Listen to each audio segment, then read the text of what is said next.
glad to be with you today. We're in this cool series called Calling, Discovering Your Purpose.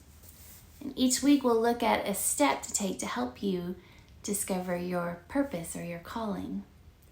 And a different thing about this series is that it's all Bible stories. So we'll find some creative ways to share those stories with you, and I hope that you'll enjoy them. This week, we're looking at the story of Esther to consider how sacrifice can help us discern our calling. So take a look at this creative take on the story and see if you can find an example of sacrifice.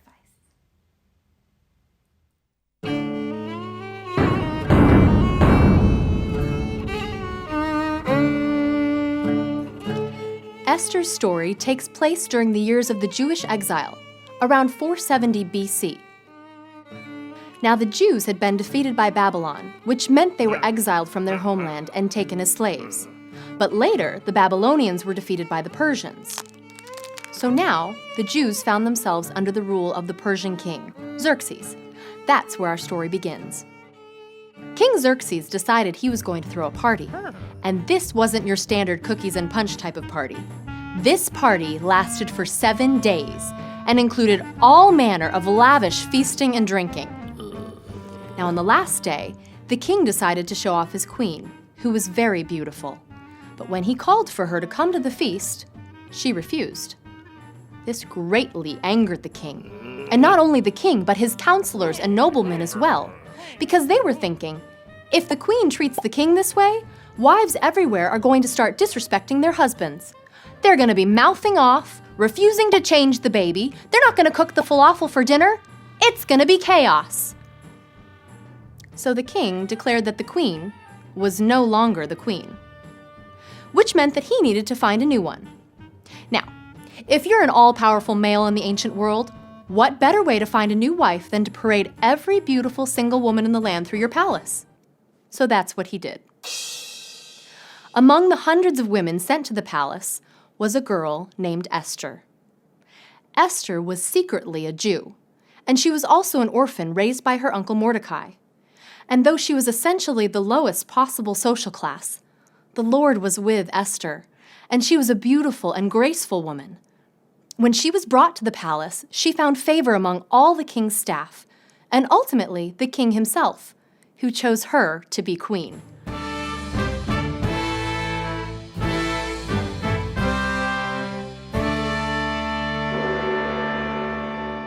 Sometime later, Esther's uncle Mordecai was sitting at the city gate when he overheard 2 men plotting to kill the king.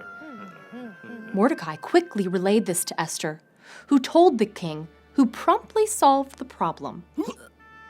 Even though he saved the king's life, Mordecai was never recognized for what he did. And sometime later, he found himself in trouble when a man named Haman rose to power.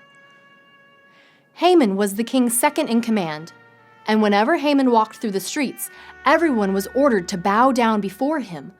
But Mordecai, being a Jew and a follower of God, refused to bow to Haman. When Haman found out about it, he was enraged. In fact, he was so enraged that he plotted to kill not only Mordecai, but every single Jew in the empire, women and children included. By Haman's influence, the king sent out a decree that ordered all Jews to be executed and their property taken. When Mordecai found out about it, he begged Esther to approach the king and ask him to change his mind. But Esther knew that if she were to approach the king without being summoned, she could, by law, be put to death. Esther was in torment, but finally, after much fasting and praying, she decided to approach the king, even if she should perish. When the king saw her standing before him, he loved her and invited her to speak. "What do you wish, Esther?" the king asked. Esther replied, "I would ask that the king and Haman come to a feast that I shall prepare." The king was delighted, as was Haman, and together they feasted. Toward the end of the meal, the king asked Esther, "What is it that you wish? Anything you want will be granted to you, up to half my kingdom." Esther replied, "If it pleases the king, let the king and Haman come to another feast that I will prepare, and there I will answer the king's question." Haman left the palace happy that day. But on his way home, he noticed Mordecai at the gate and was reminded of Mordecai's refusal to bow to him. Haman's mood darkened. He decided to have a gallows built on which Mordecai would be hanged the following day. That night, the king couldn't sleep. So he ordered the book of records to be brought and read to him. When the account of Mordecai's warning of the plot to kill the king was read, the king asked, "What have we done to honor Mordecai for saving my life?" "Nothing, your majesty," replied his servant. So the king called for Haman, and when he arrived, the king asked, "What should I do for someone I want to honor?" Haman thought he was thinking of him, and he said, "You should put your royal robes on him, and a crown, and let him ride your horse through the streets so that everyone will know that this is the man the king honors." The king thought that was a great idea, and he said, "Perfect! Go and get Mordecai and do exactly what you have just said. In fact, you can be the one to lead the horse around." Soon after this, the day of Queen Esther's feast arrived. After they had finished eating, the king again asked Esther, "What is it that you wish? Anything you want will be granted to you, up to half my kingdom." Esther replied, "O king, if it please you, all I ask is that my life and the life of my people be spared. For I am a Jew, and it has been decreed that all Jews in the empire should be annihilated." When he heard this, the king was furious. "Who would do such a thing to my queen?" he shouted. "Haman," replied Esther. "And furthermore, he has built a gallows to hang Mordecai, who once saved the king's life." The king replied, "Then let Haman be hanged on it." And so it was. Haman was executed on the gallows. And a new decree was issued, saving the lives of the Jews. Esther and Mordecai were honored and spent the rest of their days serving the king.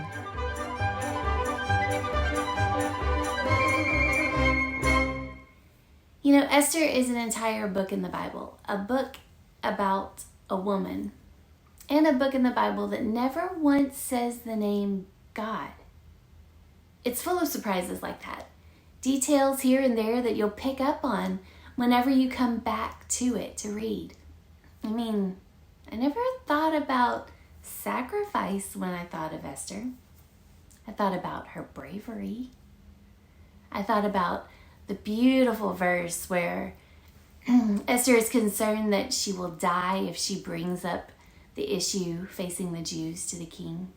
And Mordecai says, "Perhaps you were placed here for such a time as this." Esther did sacrifice, where she was willing to lose her life, her title, her life. Bravery and sacrifice go together here. But does bravery always require sacrifice? Does sacrifice always require bravery? Jesus sacrificed his life on the cross so that our sin and death itself could be defeated. Did sacrifice require bravery? I wonder if sacrifice really boils down to great love. Esther's great love for God and for the people of God gave her what she needed to do what only she could do to save the Jews. Jesus' great love for the world gave him everything he needed to do what only Jesus could do to save the world. What does your great love for God and for others give you? What sacrifice does that love equip you to make? Love for others sometimes means sacrificing how we want others to see us, so that instead of being the coolest or the funniest, we invite the kid who gets teased a lot to hang out with us. Or maybe our great love drives us to get off YouTube and video games so that we can help our parents around the house. What will your great love for God and for others equip you to do, equip you to sacrifice. Maybe it'll be a thing you do, or maybe a thing you think you are. Preteens, I hope you have a great week. You're awesome. Bye.